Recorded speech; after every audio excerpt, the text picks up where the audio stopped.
So delighted to be joined today by Olympian, media star, and all-round nice guy, Mark Foster. How are you, sir? I'm doing very, very well, thank you. Good. Very good. That's what I like to hear. So listen, let's start at the beginning. How are you? What have you been up to for the last couple of years? Anything been going on in your life? Well, lots of stuff been going on in everybody's lives in a sense. The COVID stuff happened. The speaking stuff slowed down, but then on the other side, I always think when from one thing, some things don't go right, other things open up, other doors open. I started hosting, and I've now been hosting for 3 years, the International Swimming League. It's actually starting its 4th year in a couple of months' time, and that was quite interesting in itself. That I hosted it, so I do the pre-show, the post-show, and then do all the interviewing during the show, which is a 2-hour live show, 15 minutes at either end for the pre and post show. And I kind of became the face of that. So it keeps me back with my love and my passion and my joy, which is swimming. That happened over lockdown in Budapest, and we were in a bubble for 6 weeks.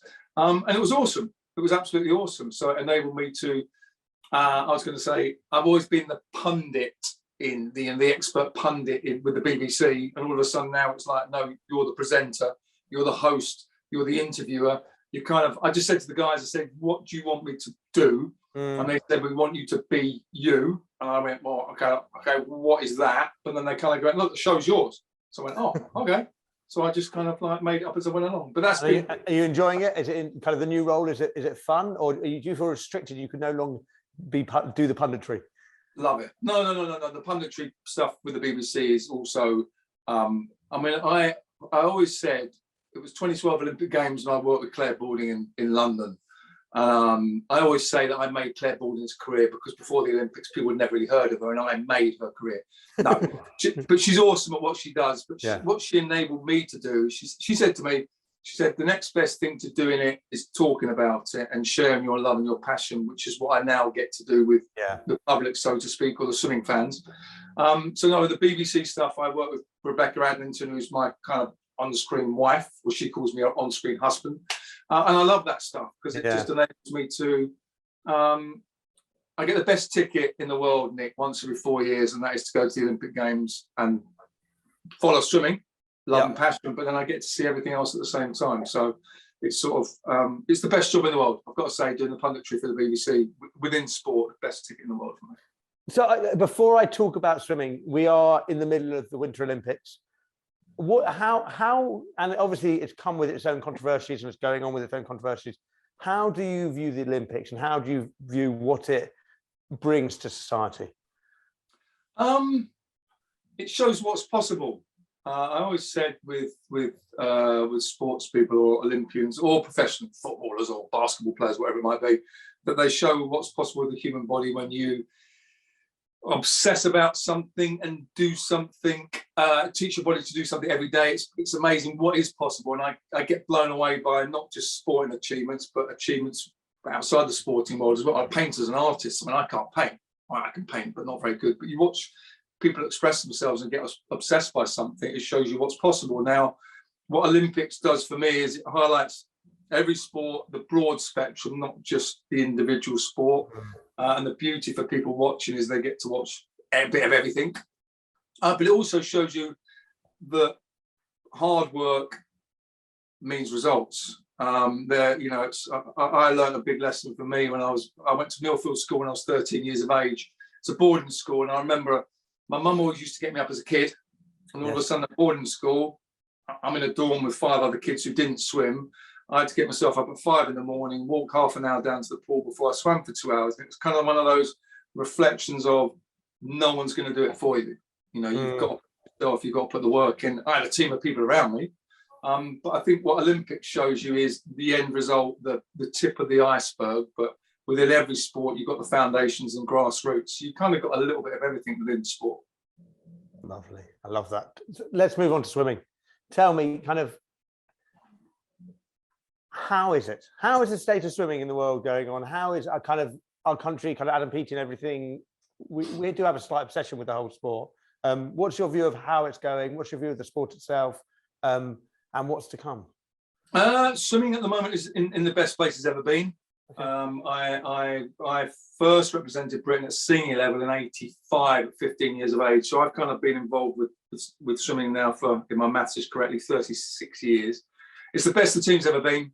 Yeah, PT is at the top of the tree, so to speak, and then people talk about the PT effect, which is having somebody that's incredibly gifted, incredibly successful, hardworking, and he's kind of like the role model that everybody else follows. So Yeah. it's one of those things, if you're a good leader, if you're a great leader, people will follow you and they'll get better on the back of your results, so to speak. So, but it's the best I've ever seen it. You know, what I love is when I follow international competition, when I'm working with the BBC, is I'm not just talking about one event, which is Adam PT. I'm talking about Duncan Scott, Frere Anderson. You know, there's in every event we're swimming now, I've generally got someone I can talk about. No, they won't necessarily win, but we've got someone in there. We've got someone to support, and that shows the strength and depth within swimming now. But it's also helped, the International Swim League, which I've been working on, has helped showcase swimming on a different platform. It's a bit like the international IPL, the International Cricket League in India. It would be a professional league where, you'll know, Nick, you know, I didn't get into swimming for money. I got into swimming because it was my love and my passion, and all of a sudden my peer group did the same thing. So I kind of got dragged along in a really good era, in a positive, healthy sport.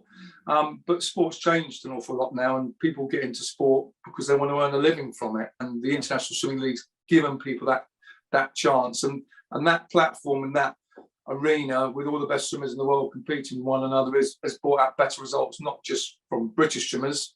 I can mention loads because there's lots that have improved an awful lot, but it's helped swimming in general. And I hopefully the International Swim League is the future of swimming, but British swimming in particular at the moment will never be America. They dominate nearly every sport, as we know when you look at the Olympic Games. But we're competing now with Australia and the Chinese, these big powerhouses of swimming, and that's really exciting. One last question, it's something that fascinates me. I've always felt that like swimming, grassroots was something kind of, it's embraced always, and kind of it's something that whether it's families or kids, they've always got involved in swimming clubs and kind of and progressed and enjoyed themselves. And it seems to be a sport that has got grassroots right. Why is that? And what do you think other sports could be learning from swimming that maybe they're not? Well, it took us a long time to get it right, but I think the advantage we do have is that, you know, swimming is a life skill. So people need to learn to swim because it can literally save their lives or save somebody else's life if someone else gets in trouble. So it's a life skill. There's still a problem with getting swimming lessons. There's still a waiting list for swimming lessons. But I think everybody or any parent thinks at a certain age, whether it starts, there's water babies now, which is probably 6 months or 1 year of age, but generally people will go and have swimming lessons at about 5 or 6. They'll have their swimming lessons for about a year, try and swim 25 meters. Swimming's also the gateway to a lot of other sports. Right. Oh. I mean, anything based on water. Mark, just start again from swimming being the gateway to other sports, because you froze at that moment. Swimming from the beginning? Pardon? Swimming from the beginning? You said swimming is the gateway to other sports, and then you froze. So if you just start, swimming is the gateway. Yeah, swimming is a gateway to other sports. So you're not just learning to swim just to do laps up and down a swimming pool. You're learning because it's, whether it be surfing, whether it be sailing, whether it be windsurfing, whatever you choose to do, you need to learn to swim. So we're kind of lucky in that sense that triathlon's massive as well, which is obviously swimming, running, cycling, so you need to learn to swim for that reason. So we're lucky in the sense of a lot of people learn to swim because it's the gateway to lots of other sports. But probably about 20 years ago, we got a new performance director involved with the sport, a guy called Bill Sweetenham, and he put a really good structure in place from grassroots through to elite level. And when I was swimming when I was younger, it's kind of hit or miss whether you had good facilities near you, good coaches near you, whereas now there is a pathway from, which makes sense anyway. I mean, the world's changed, but it makes sense from grassroots, from club swimming up to elite level swimming. I mean, what swimming and other sports don't want to do is lose its best talent, going nowhere or going to other sports. And do you think, kind of returning to the beginning of our conversation, the cross fertilization from sports to one another, do you think that the Olympics helps that platform kind of? Yeah, no, it does, and I love it. It's not very easy, but I love it when people go from sport to sport. I'm trying to think of a good Story, not Story. What's her name? Sarah Story. She's a Paralympian, and she was a Paralympian swimmer, and she was many multiple gold medalists in the water, and she went to cycling. And there's other swimmers that have gone to cycling as well, or swimmers to rowing, I should say, but that's kind of like water to water in a sense. It's not so different. I don't think anyway. But yeah, the beauty of the Olympic Games is it's a melting pot. You've got all the best athletes and all the best sports people from around the world within their different countries. Within Team GB, which is what I love, being part of Team GB, you're in the village with 500 other athletes from cycling, athletics, tennis, diving. You spend that amount of time around each other for probably a 3-week period, and you share ideas. And one of the interesting things for me was I spent a lot of time with athletics. I was obsessed by athletics as a kid, but I got to spend a lot of time around Liverpool Christie, Colin Jackson, who are people I remember seeing on the TV, and I thought they were gods of sport. Spend time around them, and you kind of realise, oh, they're the same as me. You know, they're just human, but they work incredibly hard and they're incredibly focused. So that sort of rubs off that professionalism. But then also thinking outside the box in swimming. It sounds stupid. Yes, we swim, but there's lots of other components that go alongside it to make you a better athlete. From diet, from the gym, from recovery, from massage. And you talk to other people and you go, oh, that's interesting. Why don't I try that? And vice versa. So I learned a lot from other sports, which made swimming, or made me in particular, a much better athlete. Mark Foster, thank you so much for your time today. Fascinating as always, and really appreciate our chat. Thank you.